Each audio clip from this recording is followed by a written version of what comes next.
the perfect ride for you today with the New Year New Ride sales event at Guam Auto Spot. Get behind the wheel of the 2024 Outlander Sport starting at just $22,995 or only $156 per paycheck. Visit GuamAutospot.com or call 671-478-AUTO.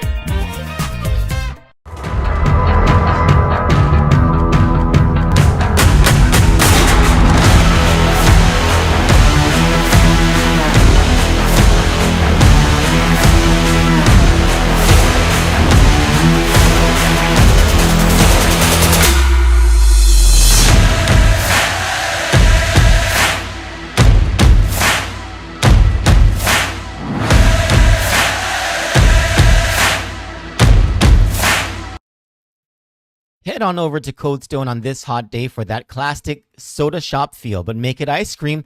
Try Cold Stone Guam's new limited time creation or float today. That's the root beer revival creation with root beer ice cream, chocolate chips, caramel and whipped topping, or go with the float made with root beer ice cream, root beer, whipped topping, and a maraschino cherry. Only here for a limited time, so visit them at their mall and GPO locations today. Cold Stone Creamery, the ultimate ice cream experience.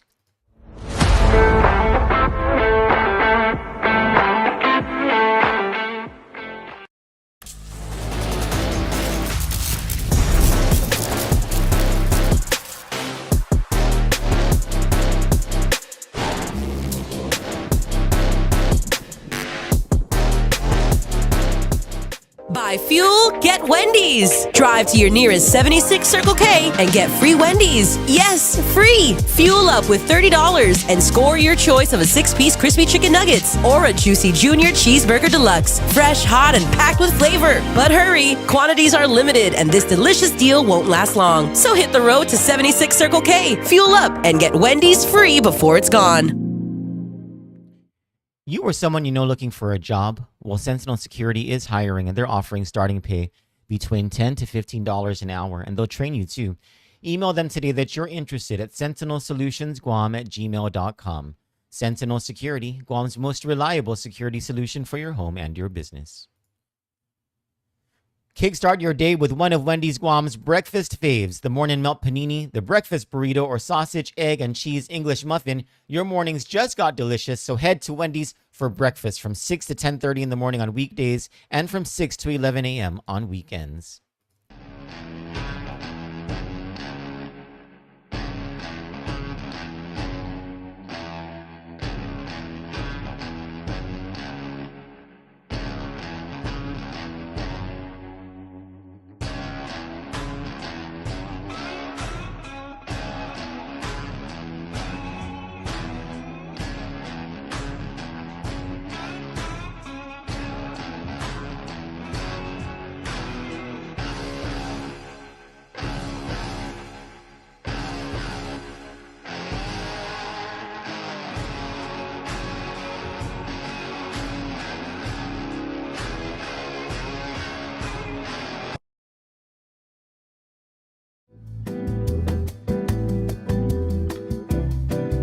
Good Morning Show with Troy Torres is brought to you by 76 Circle K Guam.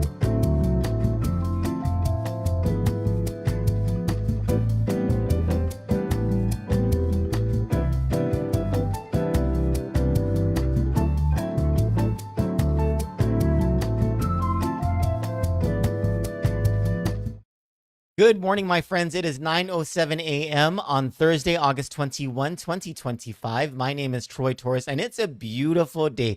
So I'm one of those people who I don't really like the sun. I mean, after a while of it raining, like it's got to be like 3 weeks of continuous rain, then I'll miss the sun. But that hasn't happened since 1997 here in Guam. I really like the rain, and I love it when it's overcast as well. And so I'm really enjoying what the weather looks like up where I'm at. My name is Troy Torres. Thank you so much for joining. Let me say good morning to everyone who said hello so far. Auntie Bennett, Lujan Duenas. Good morning, Auntie Bennett. My friend Irene, my friend Edward, my friend Teresa, my friend Michael. God bless you, everyone. And for all of you who are watching either live or on the replay, thank you so much for joining us. Don't forget, I don't know, how long have we been in existence now? Since 2018. So 7 years. We've been around for 7 years. I always forget to ask to not forget to like, share, and follow. All the influencers say that. Like, share, and follow. I never got around to making that part of my vernacular. Like, share, and follow our Facebook, especially our website, candidnews.com. That's where you'll find hard news stories, investigative reports, editorial, and opinion content first. All the social stuff happens on our Facebook. Some of the social stuff happens on our Instagram. All of the news content, investigative reports, editorial, opinion, and social stuff is posted to our WhatsApp channel. That's the medium through which you can get every single thing that happens on Kandit. And if you're on WhatsApp, just go to search under channels for Kandit News. It's the one that has more than 1,000 channel subscribers, and it's anonymous as well. Anyway, before I get into the heart of this whole live show, there is great news coming out of our friends from over at Super Happy Mart. So Happy Mart, they have their location in Barrigada that every one of us is used to, and the great prices over there, and the smiling faces, and the cashiers that say half a day and they smile, and they help you out. And the stalkers and the people at the aisles, everyone on the managers who are so nice. So they opened a new store. It's a gigantic grocery store on Hamburger Road, more formally called Adrian Sanchez Street. It's at the beginning of Hamburger Road on the southern end. You know why it's called Hamburger Road, right? It's because where Rotary Sushi is now, that used to be Burger King, and that's near the entrance of Hamburger Road. And on the other side of the road is McDonald's. Now it's missing Wendy's, which is on the corner of Route 16 and Route 1, that's the place, right? Anyway, so Happy Mart has its new location, and they just announced last night on social media, and I got I just lifted the graphic that they had and the words, and I put it onto Kandit because it's just, for some of you who don't use SNAP, who don't use food stamps, this is not going to mean anything to you. But for those of you who do use SNAP, who do have food stamps, who rely on that in order for you and your families to eat, this is a big deal. Because Happy Mart's got great prices, and so you'll be using less in those food stamps if you go shop there. They are now accepting SNAP. So whenever a new store opens, you cannot just automatically use SNAP. You have to go to public health, and you have to apply for whatever, and then you go through the permitting process, and you get your SNAP eligibility through those machines. And so apparently they have it, and you can use SNAP now over at Happy Mart in Harmon, Hamburger Road. Good morning. So last night, good morning, my love, Johnny Rosario, my love in all things but the physical.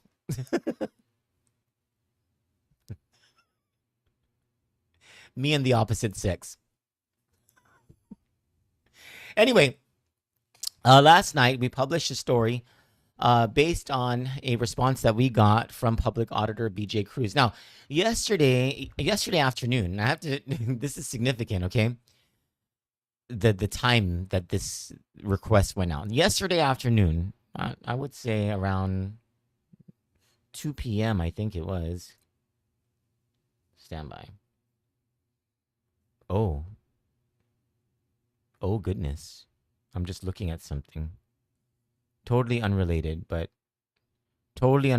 the Tenorio corruption case, but big news indeed. Okay, anyway, we'll bring that to you later. So, what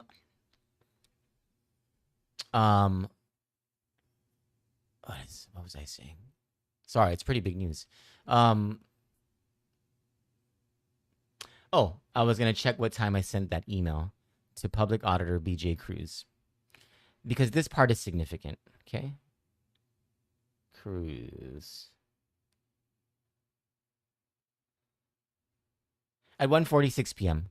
I sent him an inquiry at 1:46 p.m. I said, half a day public auditor writing a story regarding documents received from several government agencies showing contracts, purchase orders, and other transactions with comfort cuts. These records reflect inconsistencies and irregularities across multiple agencies. My question for you for this story is whether you would consider initiating a government-wide performance audit of all transactions and interactions with comfort cuts. Thank you for your assistance, and I greatly appreciate your time and consideration. Respectfully, Troy Torres. I didn't think that he was going to answer. like, or I thought that maybe he would, if he was going to answer, he would say that he had no comment, or that he doesn't comment on uh, uh, which audits that they will do or that they won't do.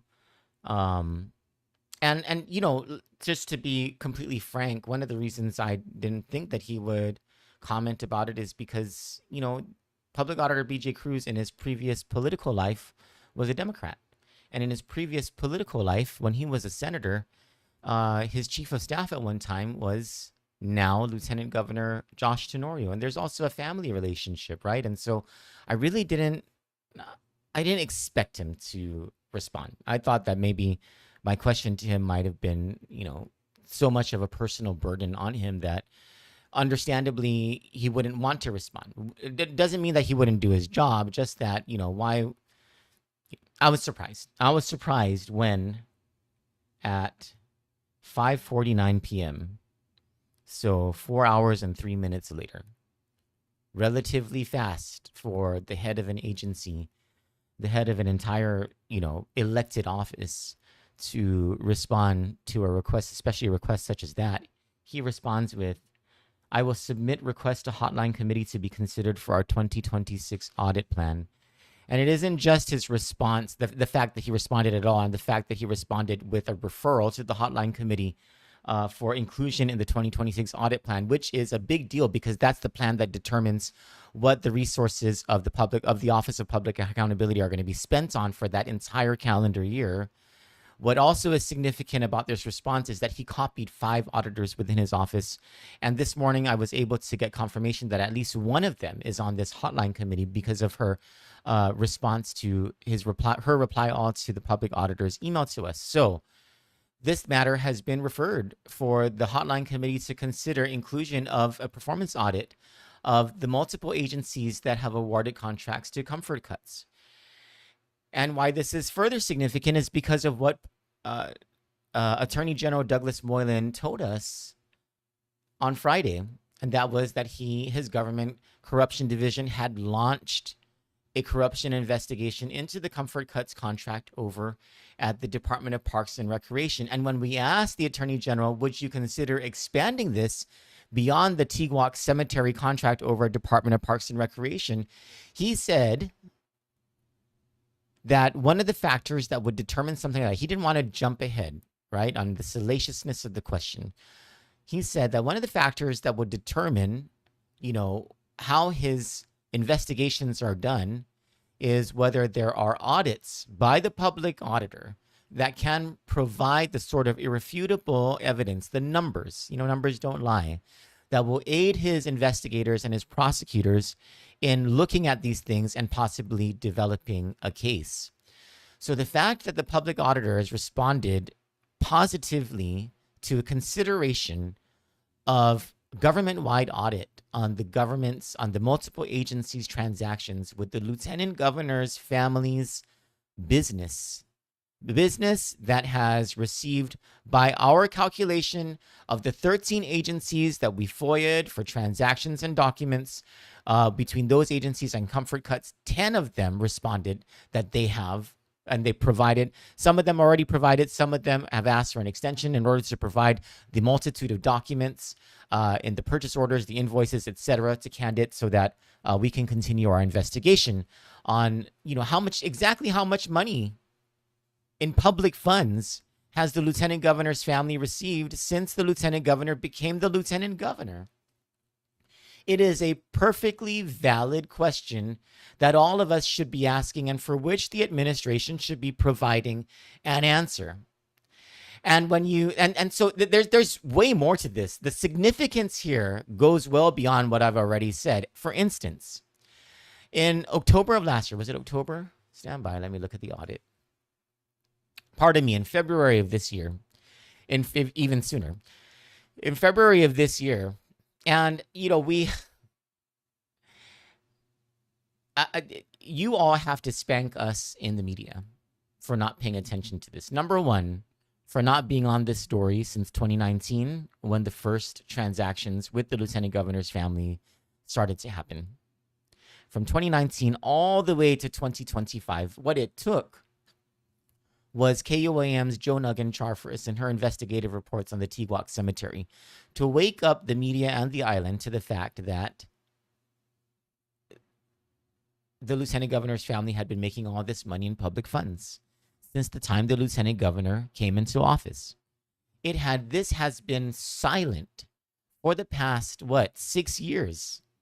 Silence. And a lot of that silence is the fault of the media.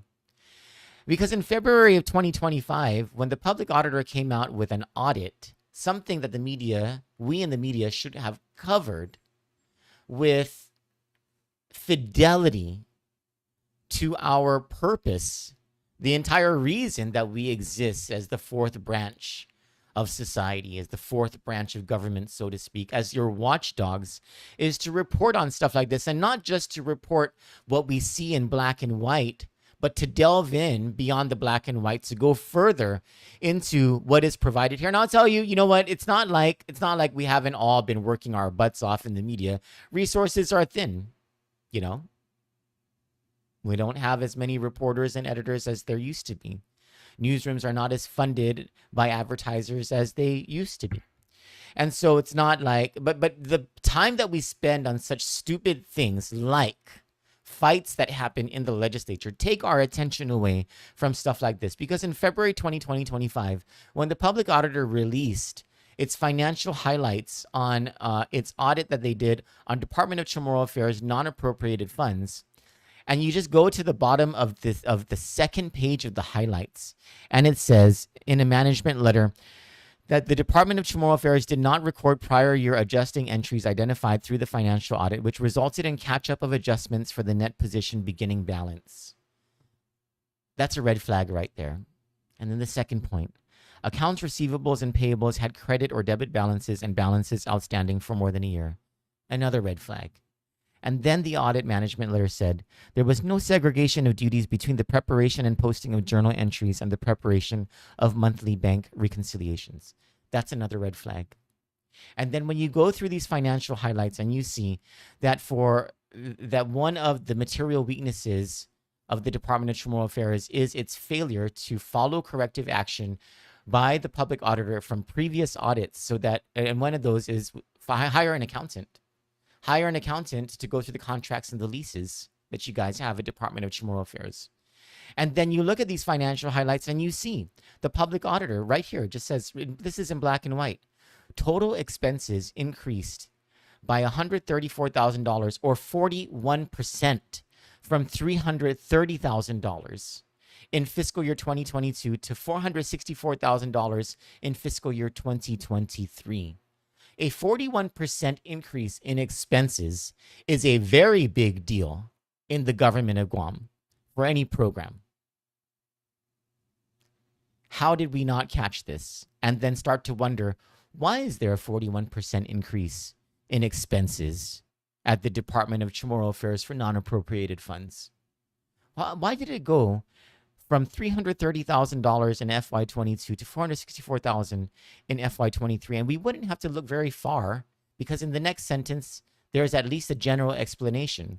This increase was largely due to rises in contractual expenses by $175,000.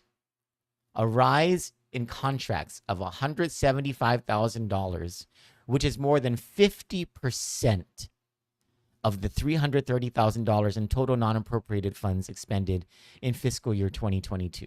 More than 50% increase. And what are these contractual expenses and supplies?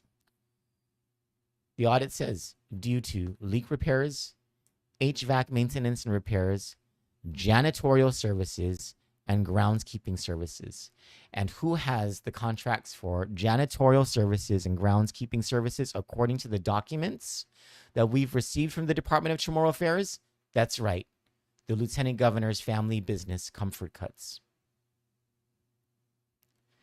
You have all of this stuff in black and white, and it's only going noticed now. And the public auditor has been saying this since February. The legislature hasn't looked into it. The legislature's not asking any questions. thanks to Jonag and Charfers at KOAM, the media is finally asking questions. And it doesn't stop here. I mean, this entire, how absurd this whole situation is regarding the lieutenant governor's family's derived wealth from public funds. It doesn't stop at Department of Chamorro Affairs or at Tiguac Cemetery. There are several other agencies where Comfort Cuts has had contracts, purchase orders, direct payments through the same administration run by Lieutenant Governor Josh Tenorio. And that's not it for this whole scandal. Remember when the governor vetoed this bill called Bill 14? Bill 14, I think it's by Telo Taidagui, if I'm not mistaken. It was to establish deadlines for GovGuam agencies to submit financial and program data to OPA. The governor, it was one of those things where, and the media did report on this.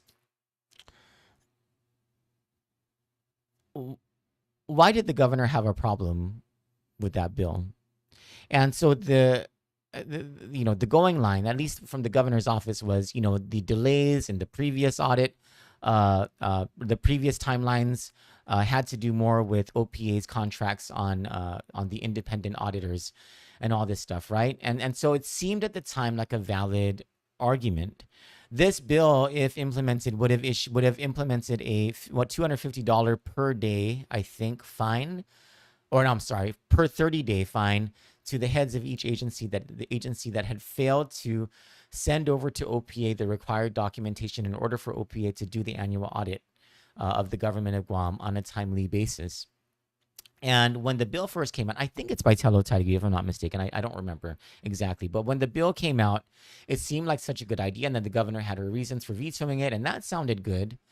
But then, I think maybe most of us failed to sort of fit the puzzle pieces together and figure out that maybe there is more than meets the eye going on here. So there's another bill introduced 3 bills later. And this one was by Sabina Perez. It's bill number 17, and this was recently vetoed by the governor.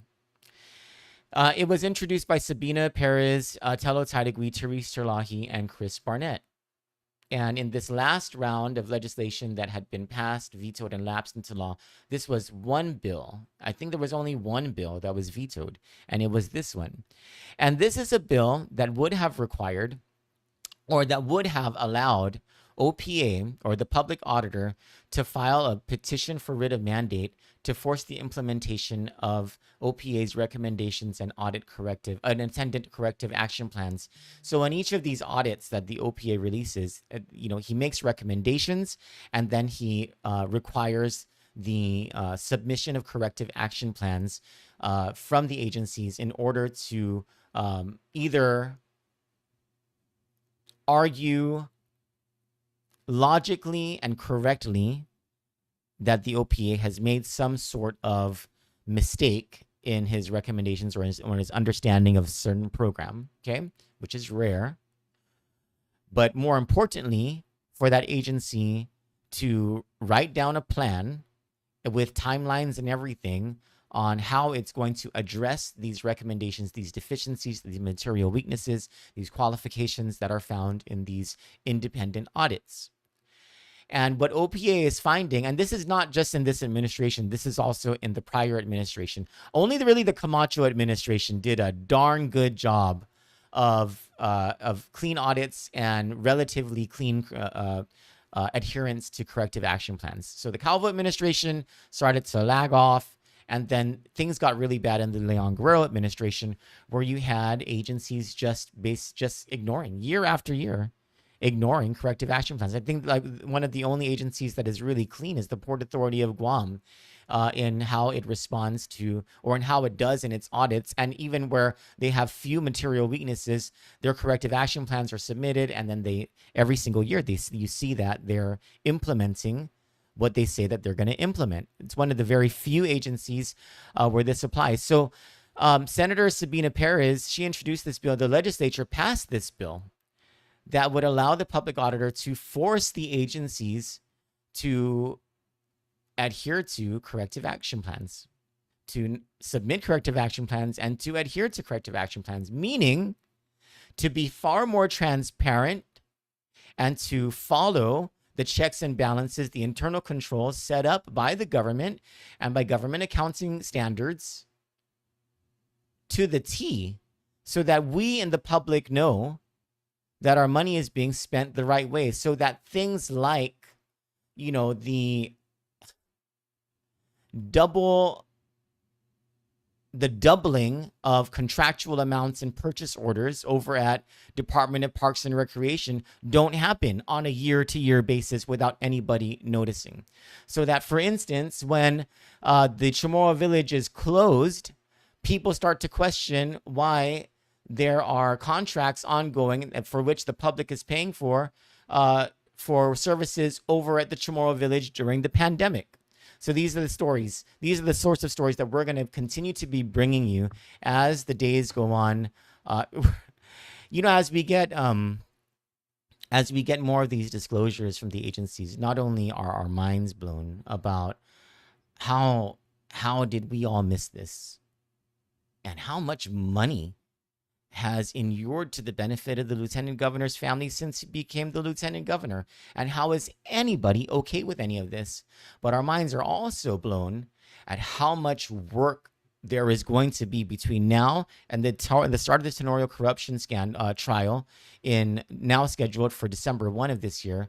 Between now and then, we've got to get all these stories in, because we're going to be so encumbered by that trial, we're not going to be able to concentrate on anything else. And so we've got a lot of work ahead of us. I want to thank you all for joining me this morning on this live show. I'm going to get off of this live show so that I can just continue to work with my team in researching and getting out the next story and the next story and the next story. For Kandit News, I'm Troy Torres. God bless you. Good morning, and I love you all. We got that dynamite. We got that dynamite. Find the perfect ride for you today with the New Year New Ride sales event at Guam Auto Spot. Get behind the wheel of the 2024 Outlander Sport, starting at just $22,995 or only $156 per paycheck. Visit GuamAutospot.com or call 671-478-AUTO.